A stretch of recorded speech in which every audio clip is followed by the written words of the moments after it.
Hi, this training is for the 2015 Kentucky K-Count training for the balance of state. All the information you need can be found at the K-Count webpage at www.kyhousing.org under the Specialized Housing page, and then there's a sublisting for K-Count. You will notice that there is paper surveys, online survey links. There's actually the written standards and training manual. There's also all the regions. The balance of state is broken down into 6 regions, so you'll find the planning and coordination plans for those 6 regions. And then you will find some hard copies of the VI-SPDAT and additional KYHMIS questions that need to be answered for the K-Count. There are some changes for the 2015 K-Count. For example, HUD released what they are referring to as standards. There's 14 of them. I'm going to run through them real quick so kind of you all get a sense of the basics of the HUD standards. Standard 1 states that COCs are responsible for planning and conducting at least biannually a point-in-time count of homeless persons within a geographic area that meets HUD's requirements. So our geographic area is our balance of state COC, which is 118 counties. We refer to our point-in-time count as the K-Count, the Kentucky count.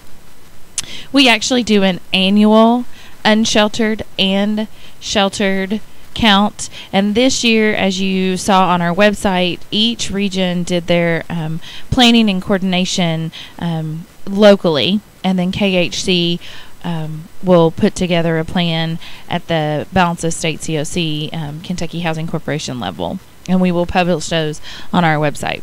Standard 2, the sheltered and unsheltered point-in-time count must be conducted during the last 10 days of January and represent all homeless persons who were sheltered and unsheltered on a single night during that period. As you may know if you've done this before, our K-Count is always the last Wednesday of January. It will be from here going forward so that we comply with the last 10 days of January. This year it is January 28th. It will start that morning and will conclude at sunrise on January the 29th. We do that, and I'll explain that as we go through this, why we cover the entire night of the 28th and into the morning of the 29th. Standard 3, the final point-in-time count methodology must be approved by the COC in accordance with the COC governance charter. We are updating our current governance charter to include the voting on the methodology. However, the COC board was advised of the methodology and was trained and did it voice any concerns this year. Standard number 4, the COC should consult and collaborate with all Con't jurisdictions in the geographical boundary of the COC, including those that do not have ESG funding, to assist the jurisdiction in submitting point-in-time count data that is relevant to completing their Con't plans. KHC and the local areas did consult with everyone who is responsible for doing a consolidated plan to make sure that the information that we collected within the K-Count could give them everything that they needed to complete their consolidated plan. Standard 5, COCs must provide point-in-time count data to the entity or entities responsible for the Con't plan jurisdiction associated with the COC. And we do that every year. We put our results up on our webpage that consolidated plan jurisdictions can pull down, and we also provide any other information specifically needed at the request of the Con't plan jurisdictions. Standards 6, 7, and 8 all kind of go together. COCs must account for and report on all sheltered homeless persons residing in the COC through a census or one or more sampling or extrapolation methods that are consistent with HUD standards and guidance.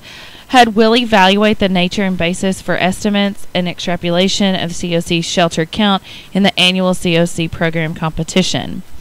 We, for the balance of state, always do a census count. That means we interview or talk to every single homeless person that is residing in an emergency shelter or transitional housing project, which would be considered sheltered homeless. So we do a census, so we do not have to worry about sampling or extrapolation methods.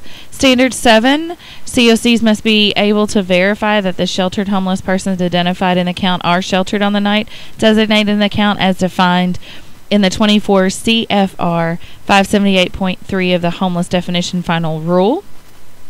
We do this in a couple different ways. So we have a list of emergency shelters and transitional housing projects that homeless is a requirement for entry, and then we have a list that we fund under this definition, and then we have a staff member who is responsible for the housing inventory count that goes ahead and verifies prior to the submission of our K-count data to HUD that these projects did meet that definition, and that we can include them in our data analysis.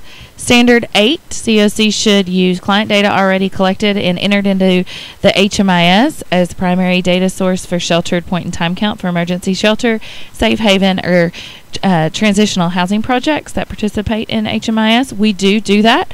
That is our primary source of data for transitional housing projects, and it's about 40% of the emergency shelters. The rest of it does come from online surveys.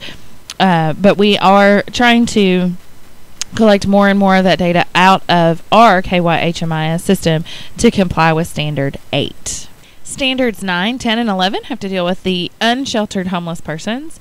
COCs must account for and report on all unsheltered homeless people residing in the COC's geographic location through a census, one or more sampling or extrapolation methods that are consistent with HUD standards and guidance, and HUD, of course, will evaluate those. We for the Balanced Estate COC have always done a census count. That means that we have volunteers and staff who go out and try to find all the unsheltered persons located in their geographical area. We at Kentucky Housing Corporation have never done a sampling or extrapolation of our unsheltered count. We have amazing partners who work really hard to get as much information as we can, so we've always just listed it as a census. So we do comply with Standard 9. Standard 10, COCs may exclude geographic areas where the COC has determined that there are no unsheltered homeless persons, including areas that are uninhabitable, like deserts or mountainous areas that are covered with 10 inches of snow or 10 feet of snow. COCs must document in the criteria and decision-making process used to identify and exclude specific geographic areas. So for the Balanced Estate, we have 118 counties. We currently do not have any deserts or mountainous areas, and we have asked, the Kentucky Housing Corporation has asked that all 118 counties provide outreach and coordination. That way we're not excluding any of our geographic location, and we do not have to justify any of our areas to HUD. Standard 11, COCs must be able to verify that the unsheltered homeless people identified in the count area are unsheltered on the night designated for the count, which is January the 28th. So basically what that means is we are asking that when you do your unsheltered count, you will need to verify where the person is sleeping on the night of January 28th. You will actually see a question on the unsheltered count this year to ask you where specifically the unsheltered person is residing, and we'll take a look at that, and it's located on the hard copies of our survey on our website too. But those places can include a car, a park, abandoned buildings, bus or train stations, airports, camping grounds, storage units. What are some other locations? Abandoned barns is a big one, abandoned homes, campers without plumbing. So those are just some ideas. We'll go through some more. There's a lot of ideas listed in the training manual, and if you need to come up with any more ideas. But we do ask that you list exactly where that unsheltered person is residing this year, which is a change. Standard 12, COCs must ensure that during the point-in-time count, homeless persons are only counted once. So you will notice there are several questions on our survey that will ask the person if they have already done this survey, or do these questions sound familiar to you, and we ask that if the person does say that they've already taken this survey and the questions are familiar, that you do not complete the survey. Also, in your coordination efforts, please be sure that you are not double counting. What I mean by that is make sure that you're not at the library all day counting people that are going to be later residing in your local emergency shelter, and then the emergency shelter also counts them. That would be what would be considered double counting. So if you do have an emergency shelter in your area and you do run into someone that says they're going to stay there, we do ask that you do not complete a survey at that time. One will be done at the emergency shelter later. And you should be able to work that out in your local areas and your coordination plans. Standard 13, surveys of people for sheltered and unsheltered count must be administered in a manner that protects participant privacy and safety, as well as the safety of the person completing the survey. Safety is a concern. Kentucky Housing Corporation never wants someone to put themselves in harm's way or to do something that is unsafe or makes them feel uncomfortable. We do have the opportunity to complete an unsheltered survey using an observation method, and you can collect as much information as you can with just observing. You know, don't wake a person up just to give them a survey. If they do not want to participate, you can mark down as many notes as you can on this survey, but you do not have to make them. It's not a requirement to complete this survey, and we ask that you don't put yourself at risk trying to complete these surveys. Same with sheltered. Shelter is a little different. Sometimes shelter participants are more willing to talk to you and have interaction with you because they are staying in your shelter. But when conducting an unsheltered count, please be mindful. Also, with the privacy, please do not ask the person their social security number or their date of birth or their full name. We do not ask those questions. They're not signing a release of information. They need to be de-identified on that survey. There's other matching unduplication methods that we use on the back end when we do our data analysis, but please do not ask the person any questions that could personally identify them, and definitely don't write them down on the survey. Standard 14, COCs are required to ensure that people conduct the point-in-time count, including project staff and community volunteers, as appropriately trained about count standards, data collection procedures, and protocols for privacy, security, and personal safety. As you are aware, Kentucky Housing Corporation conduct in-person, face-to-face training throughout the regions the month of December and January. This video is an added bonus that we produce to make sure that everyone receives the same information as far as data collection standards, privacy standards, and safety standards. We also produce the very extensive standards and training manual that you will need to give all your volunteers and staff to make sure they read and understand the information that's contained in there. There is also a volunteer confidentiality agreement in there that your volunteers will need to sign, the ones that are going out and collecting surveys. This training is done by one staff member so that everyone hears a consistent message, so that KHC does comply with Standard 14. So now that we've talked a little bit about the regulation side, Standards 1 through 14, if you need more information, please download that training manual, and there's very specific planning and coordination and information set for each standard if you'd like more information. And like I said, everyone received one of those manuals in that face-to-face training. So that was just a brief overview. So let's talk about who exactly to count on the night of January the 28th. So it's Category 1 of HUD's homeless definition, and it's considered literally homeless. So it includes persons who are living in a place not meant for human habitation, which is unsheltered, emergency shelters, and transitional housing projects. Unsheltered is just like it sounds. Any place that is not somewhere where you would consider someone to be stably housed or a safe place that isn't their normal living conditions. So a barn, a storage unit. We've had a lot of partners come to us and say that a lot of people are living or renting storage units because it's cheap rent and they can sometimes have heat and they can live in there, and there can be multiple people living in the same storage unit. So storage units, rest stops, libraries, movie theaters, overnight laundromats.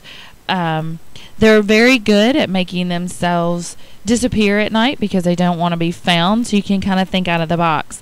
Those would be unsheltered. I get a lot of questions about people in campers and electricity lines pulled. There is some specifics to the plumbing and HUD's protocol for those. My suggestion would be, if you have any doubt at all that it would be a place that would be considered unsheltered, that you go ahead and complete the survey.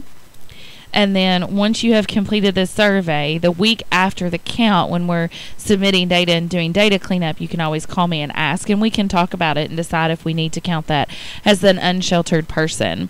Campers with electricity pulled and some abandoned homes sometimes can be a little confusing. So if you have any doubt, go ahead and do this survey, and then we can figure out on the back end if we need to count it or not. Emergency shelters are pretty self-explanatory. So you'll have your standard local emergency shelter that has been there forever, that everybody knows. And then you'll have some churches that will open up on the night of January 28th. We'll need to count those. You'll also have some churches or some charity organizations, or maybe even your city local government pay for motel hotel vouchers for someone to stay in a motel or hotel. Those are all considered emergency shelters and all need to be counted on the night of January 28th. Those are sheltered homeless. Transitional housing projects, if you'll look through the standards and training manual, they're a little bit more specific. So a lot of places will consider themselves transitional housing projects. However, for our purposes, homeless must be an eligibility requirement in order to be considered a transitional housing project for the K count. So any substance abuse recovery centers or Oxford houses, or maybe a scholar house, or a home for single mothers with children that are going to school, any of those, if they do not have homeless as a requirement to get in, we cannot count them at all. Be very mindful that you don't spend all day doing transitional housing projects and then come to find out that homeless was not an eligibility criteria for any of them. So you'll have your standard. We have a lot of transitional housing projects that are HUD funded. Usually those are the ones you need to concentrate on. But like I said, any kind of substance abuse recovery center, detox center, halfway house, they will refer to themselves as transitional housing projects. But for our purposes, they do not meet HUD's definition of a transitional housing project that would be counted on a housing inventory chart. So now that we know where to count, let's talk about when to count. So it can be a little confusing. We always say the count is on January 28th, 2015. So people want to start, at 12:01 in the middle of the night on the 28th and go till 11:59 right before the 29th. It's a little different than that. So if you're an emergency shelter, you cannot count who slept in your facility on January 27th but woke up there on January 28th. They actually need to sleep at your emergency shelter on January 28th. That's why we consider it the night of. So what we're truly trying to find out is where people are sleeping on the night of January 28th. So if you're doing a street count or an unsheltered count, you want to know where they're sleeping on January 28th. So you kind of need to wait. I advise several urban areas and local areas that their unsheltered count needs to take place after all emergency shelters have closed, or they've actually had their curfew, not closed, but have completed their curfew, and transitional housing projects have completed their curfew. You're more likely to find your true unsheltered homeless after those places have closed. Now, if you are doing a more of a service-based count the day of January 28th, due to the mass size of your geographic area and how rural it is, something like Pike County or far western Kentucky, that are very spread out and farm land, and you're having actually the unsheltered persons, as much as I can, come to you.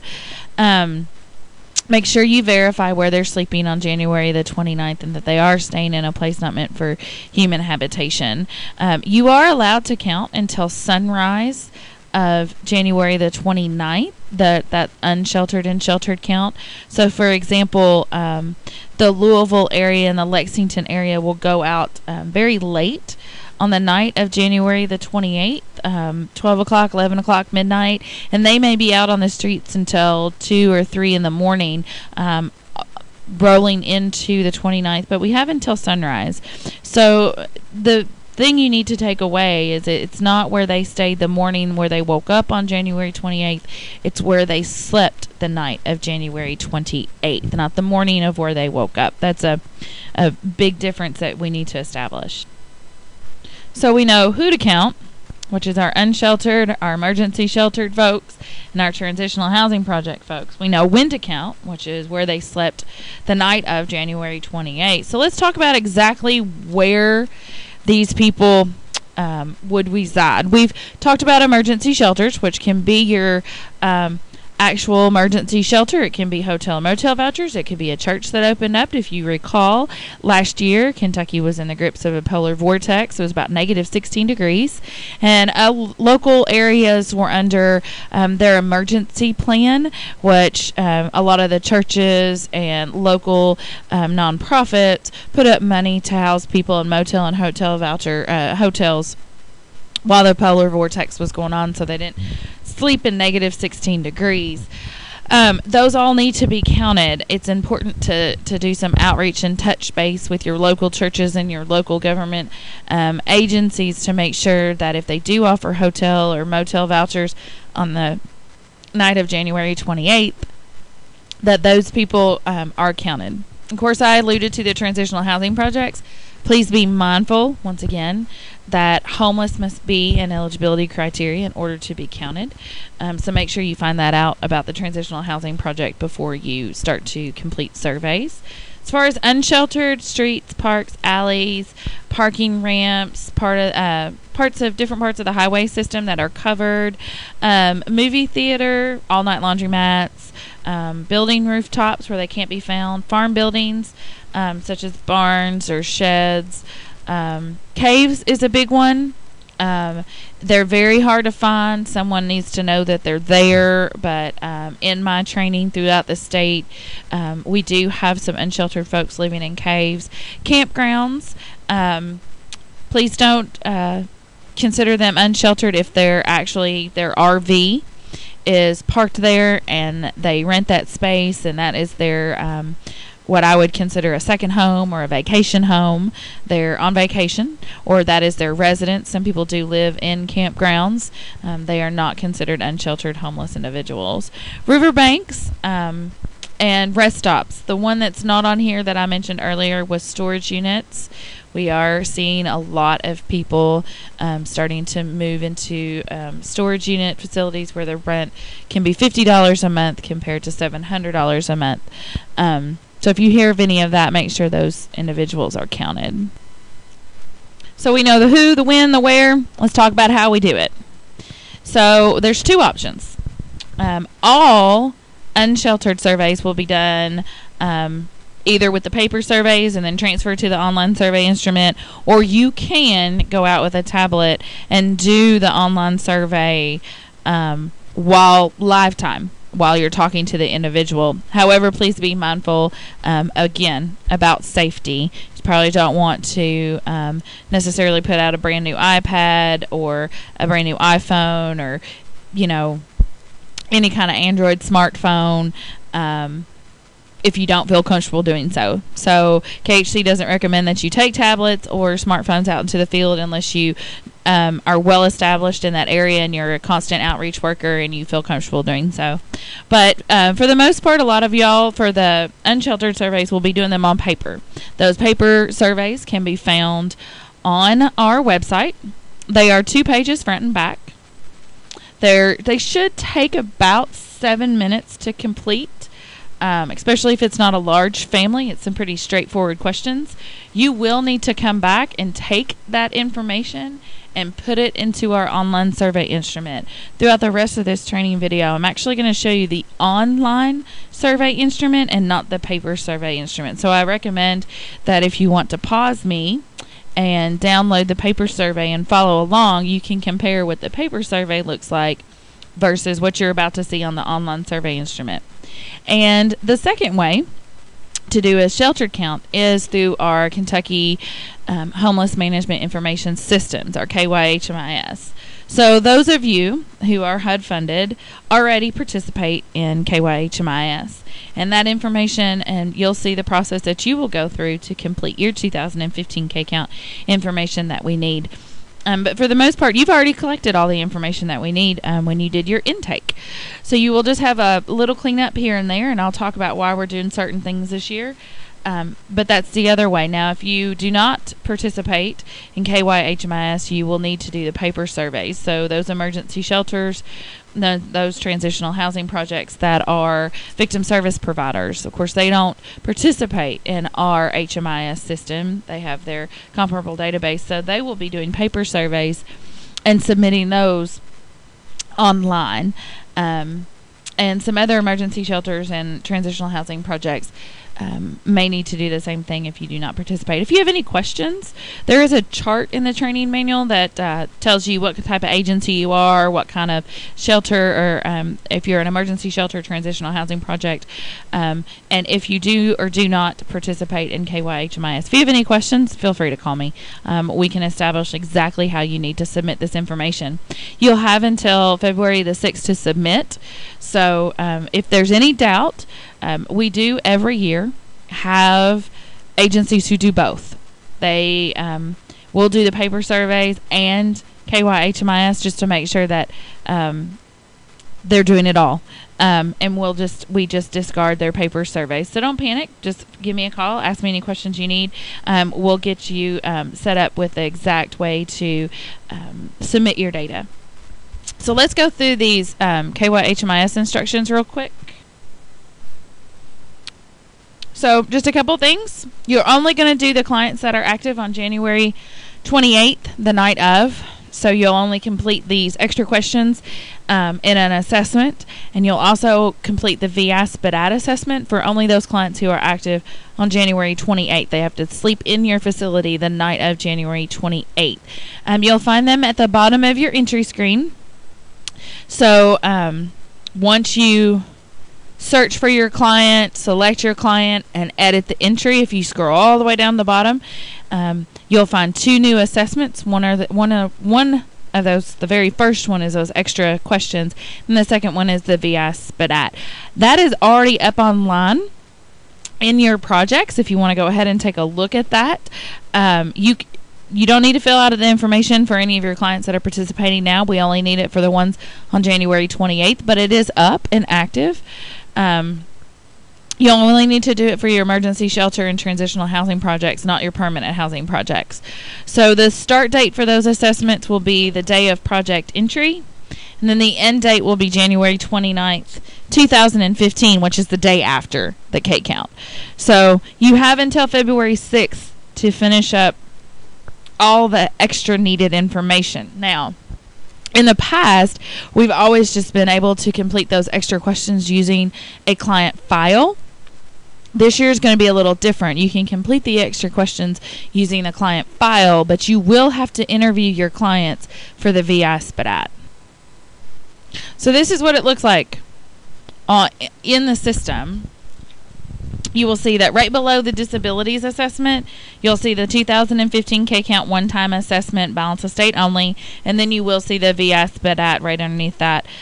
Both of those you'll just need to add a new row and, like I said, have those start and end dates, the project entry date and the day after the K-Count. You can find a hard copy of that one-time assessment and also a hard copy of the VI-SPDAT at our website, which you're looking at, it's right below what I have actually, I skipped a slide. It's right below what I've had arrowed. So if you're looking for any of the KYHMIS information, it's on the same KCount website, just at the very bottom of the screen. What you're actually looking at is the unsheltered and emergency shelter paper surveys, and then the online link. So you'll see the hard copies of the paper surveys, and you will see the unsheltered option for Spanish, the translation, and then you'll see the online survey link. So like I said, most of you all will be printing out the paper surveys, which are 2 pages front and back, and then you'll be coming back to the office and inputting them into the online survey instrument once you have completed the KCount. If you do it live time from your iPad or from your tablet, you can just click on the link and literally do it live time. So let's go through what this actually looks like inside the system. I'm going to show you the sheltered version online, but both the unsheltered and the sheltered online survey are identical. The only difference is one question, and it's where are you staying on the night of January 28th, and the answers vary. But the layout is identical. The questions are identical except for that very first one. So I'm not going to take you through both of them. I'm just going to show you one so you get an idea of what you're going to be looking at.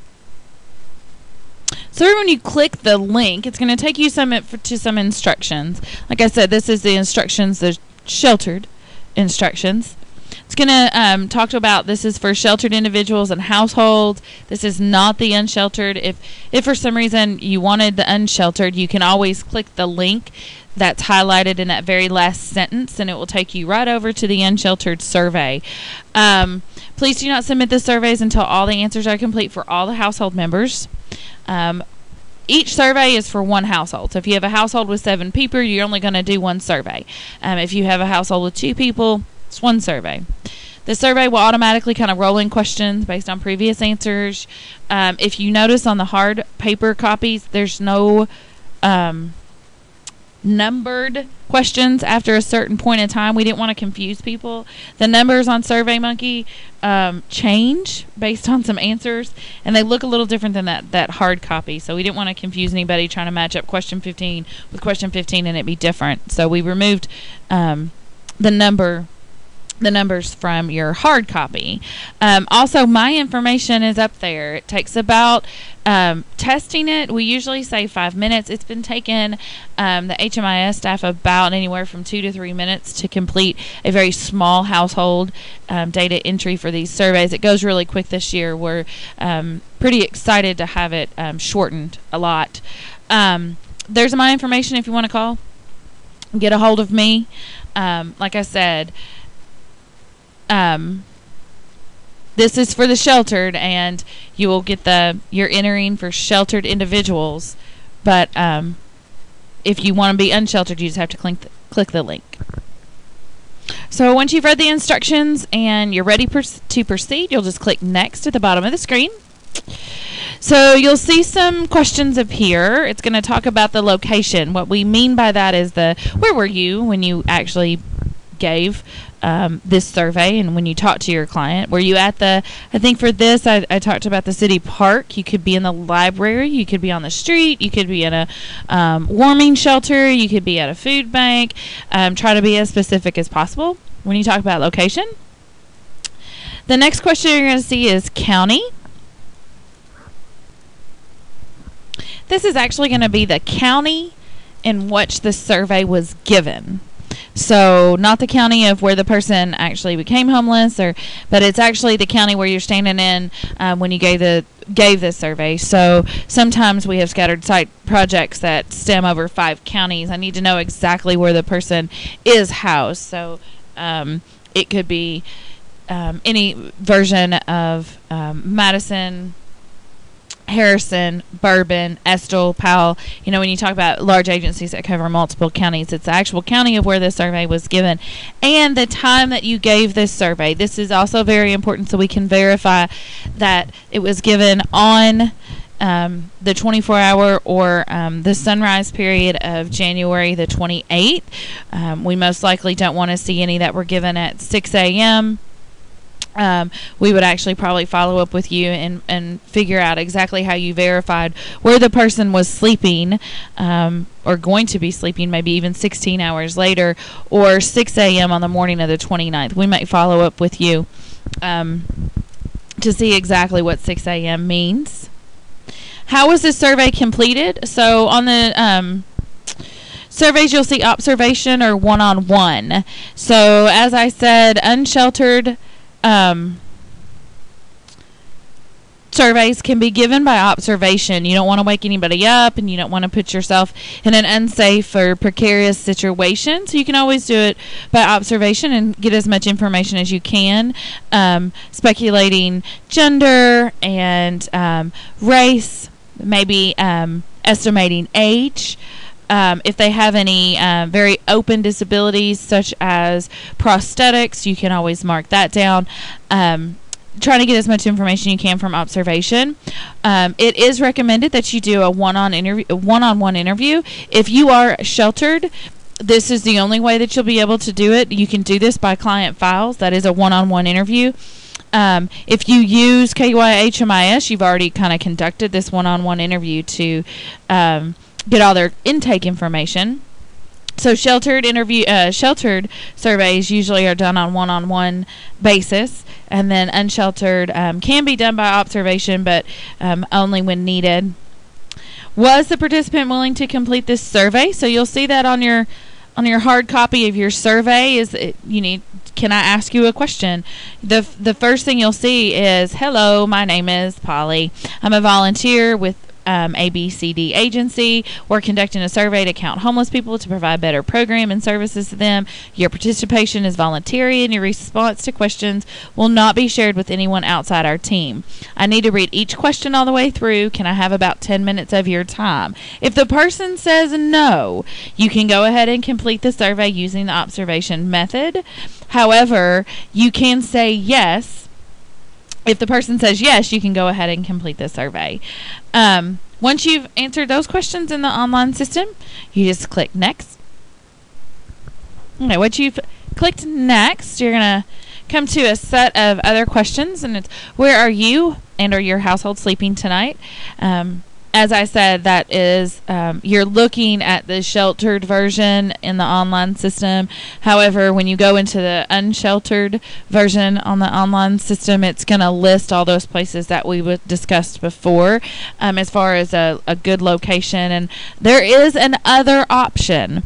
So I list for sheltered, emergency shelter, hotel, motel or hotel paid for with a voucher, a faith-based facility or organization not deemed an emergency shelter that is open every night, year-round, an apartment home paid for by a homeless assistance voucher, and an on-site transitional housing project unit or other. So if you don't feel like where you have found your sheltered homeless fits any of those categories, you can always add it to other. If I have any questions, I can always call you or ask exactly what you meant, or I can kind of understand that maybe it was a church that just opened that night, and it is a faith-based facility, but that it's not open year-round. It's only seasonal, or as needed. So please be specific. Please specify under other.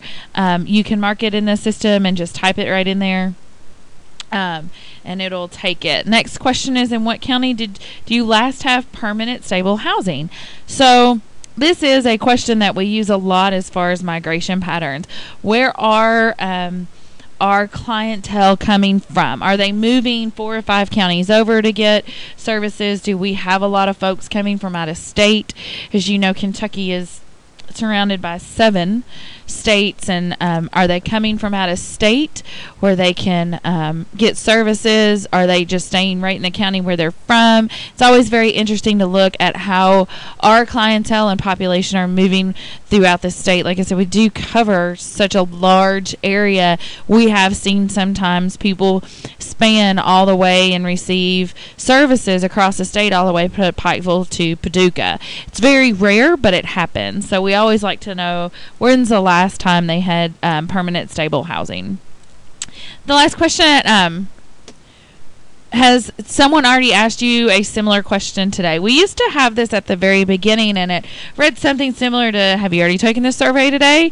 So now we've kind of slid it down a little bit based on some HUD guidance. And has someone already asked you a similar question? Because maybe between what county did you last have permanent stable housing and where are you sleeping tonight, it'll set some bells off for the person, and they'll say, wait a minute, somebody already asked me that. Are you asking me the same thing over again? If they say, yeah, I've already asked those questions, just mark yes, and you can actually stop doing the interview. Thank them for their time and just move on. But if they say no, we just ask that you continue through the rest of the interview process. And when you've answered that, you'll select next. So the next set of questions reference the head of household. So is this the first time you've been homeless?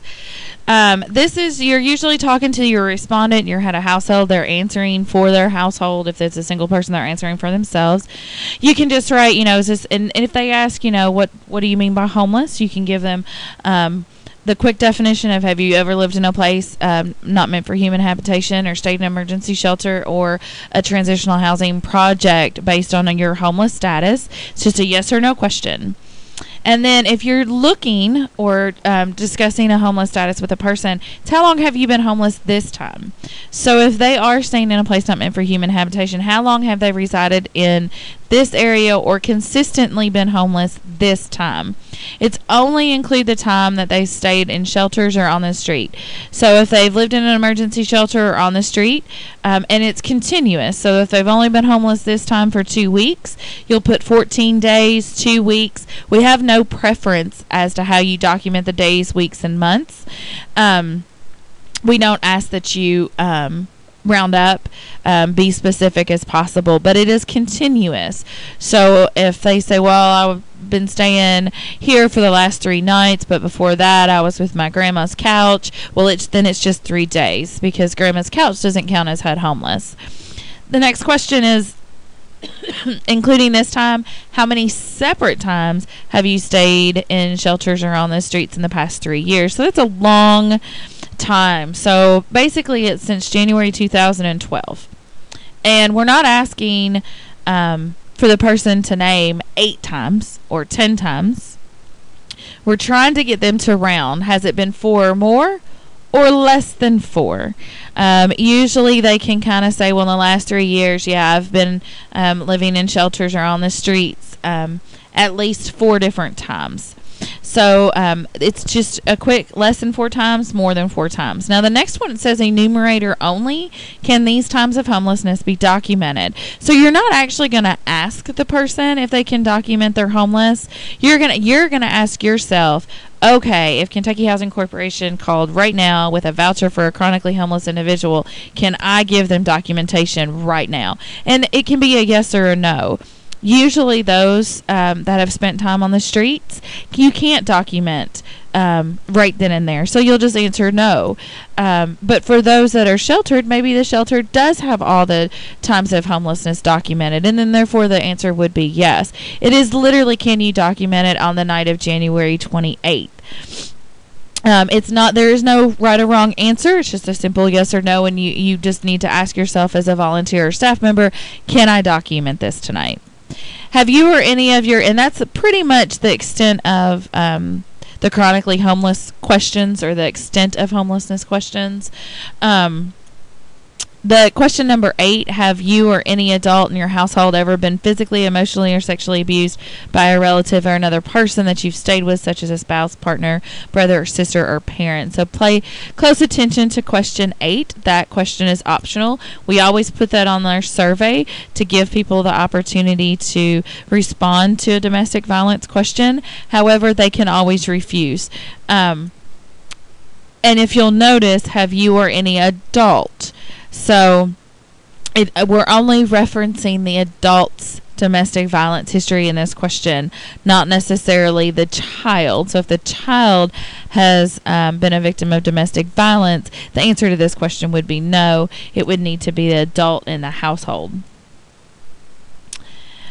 The next question, question 9, including yourself, How many adults and children are there in your household that are sleeping in the same location with you tonight? This means if I were able to find you shelter or assistance, how many people would join you as a household unit?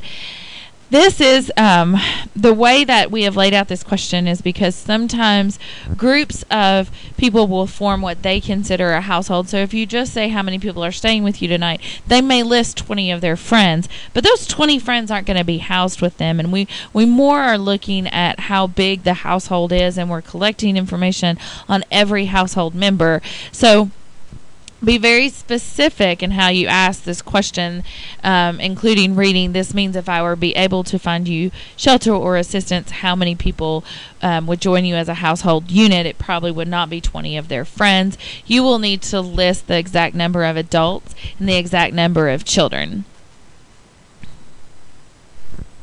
Now, I know the next set of questions looks a little precarious on your screen. This year, you don't have to fill in every single blank. You can just see that I only had one member in my household, so I only fill out the first column. We do apologize that these columns don't line up. It's just the way that SurveyMonkey has lined them out. Also, if you have a household with more than 7 people, you will need to let me know because we are only able to get it up to 7 people. So you are collecting age, relationship to head of household, gender, ethnicity, and race on every single one in the household.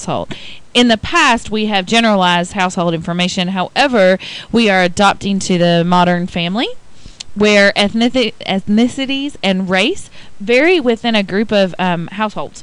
So instead of just generalizing race or generalizing ethnicity, we are asking those questions very specifically of every single member in the household. So you will need to mark every single person's age, every single person's relationship to that head of household, the person responding to your questions, everybody's gender, and are you the ethnicity and race. Now please keep these consistent. You'll see on your hard copy of your paper survey it looks cleaner. It's a lot easier to answer on that paper copy. You can tab through these answers, and like I said, you do not have to answer every single box. So you're not having to go through there and put not applicable over and over and over again like we have in the past. You only have to answer the ones that apply to your household. This is what I mean by the observation. You'll need to observe an age for everybody. You'll need to, you can maybe observe the relationship to the person. Chances are you won't, but you can observe a gender, an ethnicity, and a race to the best of your ability. And it's okay to do a little bit by observation if you have to. But again, I apologize for the exact layout, but please be mindful, we're collecting very specific information about every single person in the household. It is not generalized this year as it has in the past. Now, once you have completed that front and back of that first form, all the way down to race, you are actually done collecting any information on the children.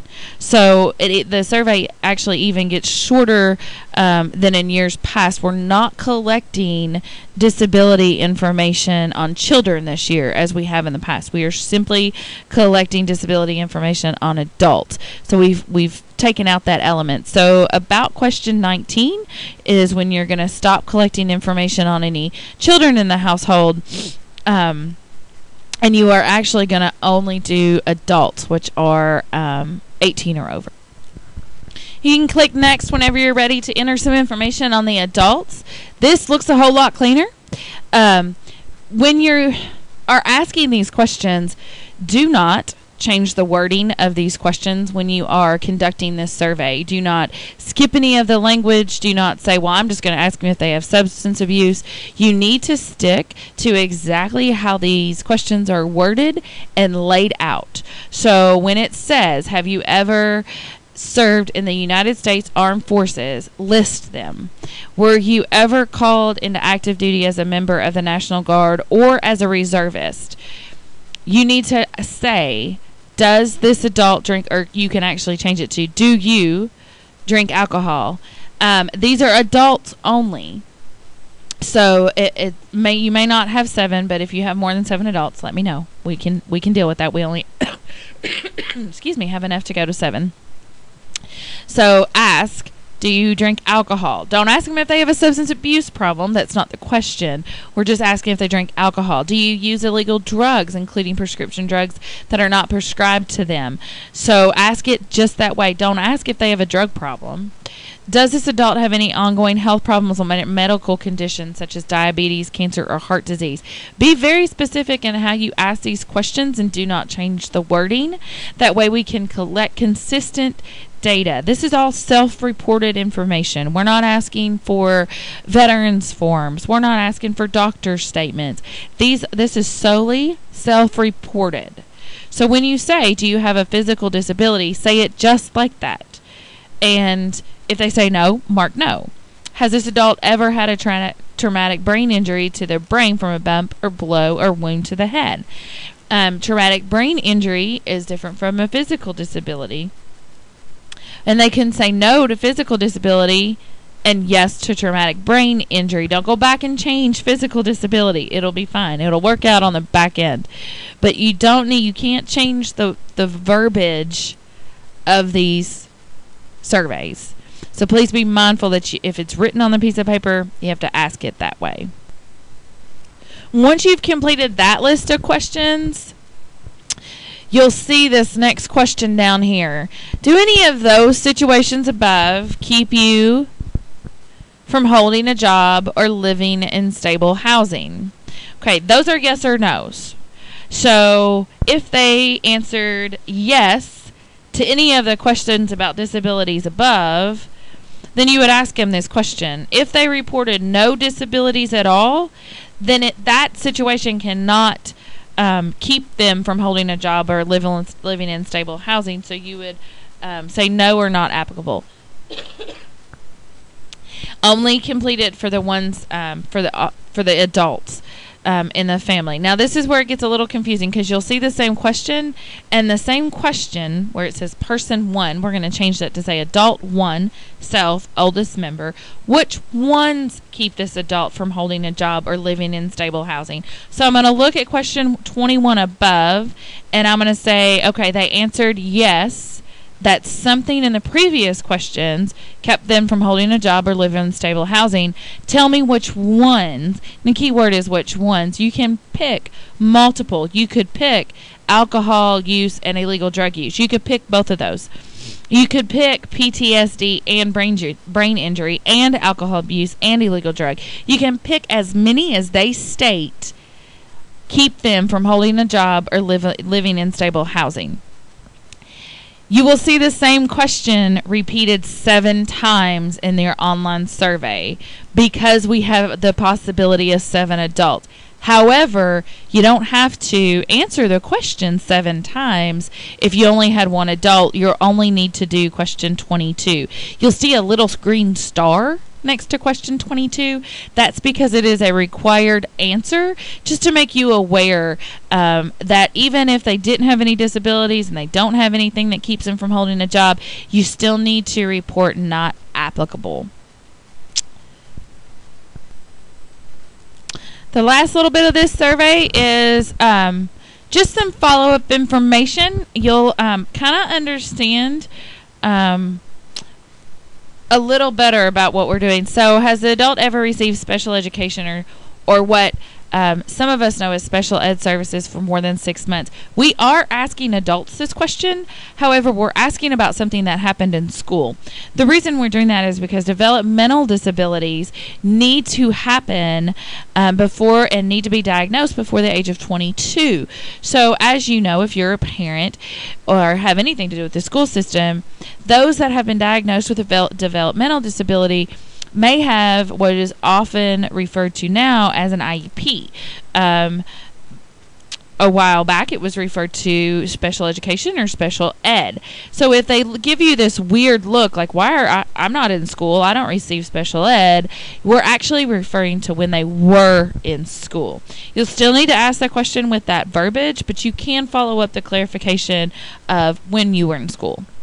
Next one, straightforward. Does this adult have AIDS or an HIV-related illness? And then the last one is one of my favorite. Does this adult receive disability benefits such as Social Security income, Social Security disability income, or Veterans Disability benefits? Okay, so there's a big change this year. We're not asking, do you receive income, yes or no? Do you have a job, yes or no? And how much do you earn? We're not asking those questions this year.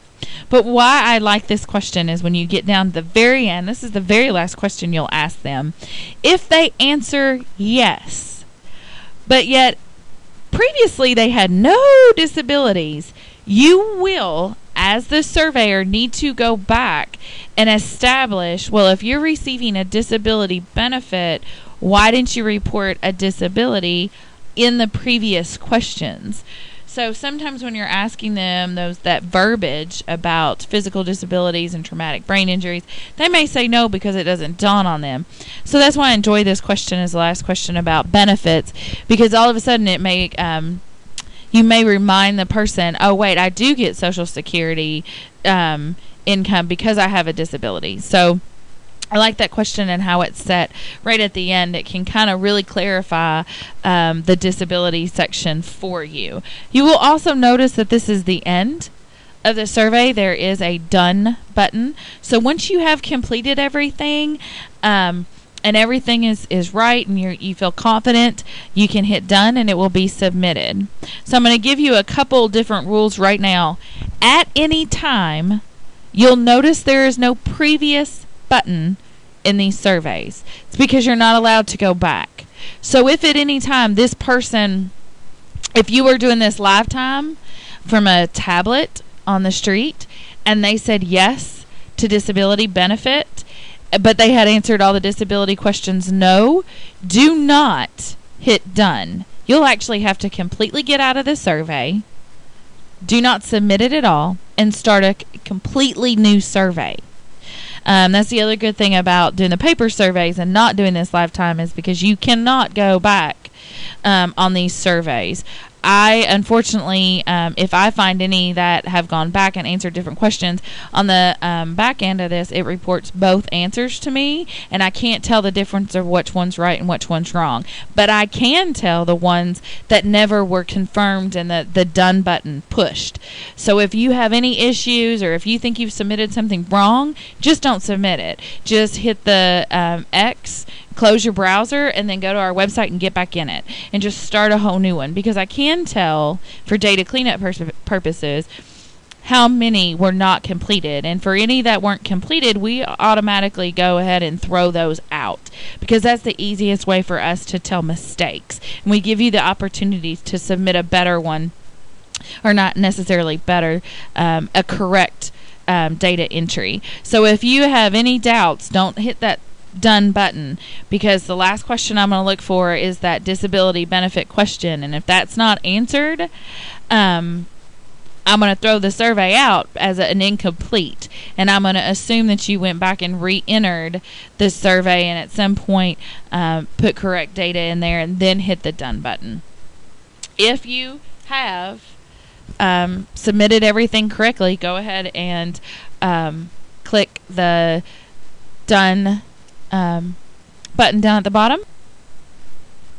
Those surveys that receive a confirmation page that looks like this, thank you for completing our survey, you'll need to click done again, but those that receive that confirmation will be in the final data pull for matching and unduplication. Like I said, if any time you have made any mistakes throughout this submission process, you are trained to go ahead and close your browser and restart the survey, and I'll just automatically throw those out. It's not a big deal.